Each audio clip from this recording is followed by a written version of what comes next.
Tom, you're one of the trustees of the PH Association and probably one of the longest serving ones, over 10 years. Tell us how you became involved in the first place. It was something that I was interested in. It's an organisation that was starting at the time and I wanted to be part of it. I felt I could contribute. I'm the treasurer of the charity, so I'm technically responsible for managing the funds, making sure people are paid on time.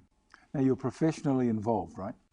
Sure, yeah. I studied for my PhD in Sheffield. I think it qualifies as the biggest specialist centre in the UK, but that was about 10 years ago. So this all sparked from interest in research. Tell us about the early days of the PH Association then. What was it like? It was a small group of people who were all keen and enthusiastic. None of us were experts, but all had a shared goal about what we wanted to achieve. I think 10 years later we've achieved something very worthwhile.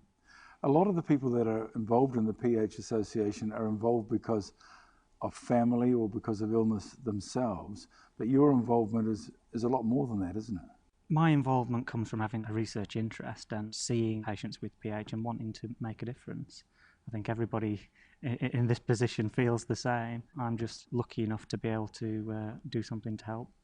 10 years of research, there's been a lot happen. 10 years ago, getting involved in a clinical trial was one of the only ways that patients could get onto treatment, and at that time we didn't know whether the treatments worked.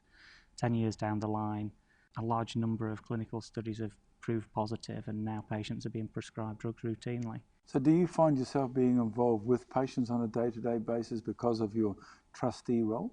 I did have a lot of involvement with patients back when I was working in Sheffield, but now my connections are more in the background.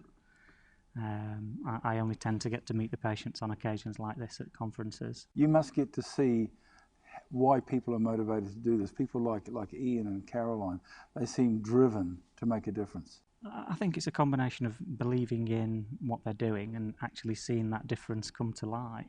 You know, it does take a lot of hard work, but we have made significant advances. Did you know much about running a charity when you began 10 years ago? No is the short answer to that question. But I think we've certainly come up against some obstacles. Ian Armstrong told me once that he feels that he's won a couple of the battles, but that the war is still there to be won. Would you go along with that? There's continually going to be battles.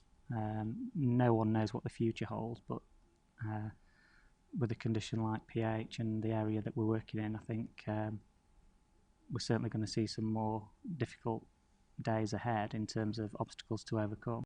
So in spite of the difficulties, in spite of the obstacles, are you optimistic that perhaps one day in the future there's going to be good news for PH sufferers? Certainly, not just in terms of drugs, but in terms of making the patient the centre of clinicians' daily activities. You know, this isn't all about drugs, it's about patients and treating the patient, and that's something this patient organisation can certainly help achieve.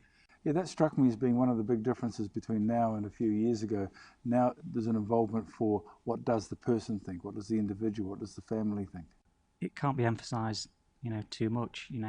This condition doesn't just affect the patient, it affects their families, their parents, their partners, their children. It affects more than one would first imagine. It has a significant impact on their lives. A final question.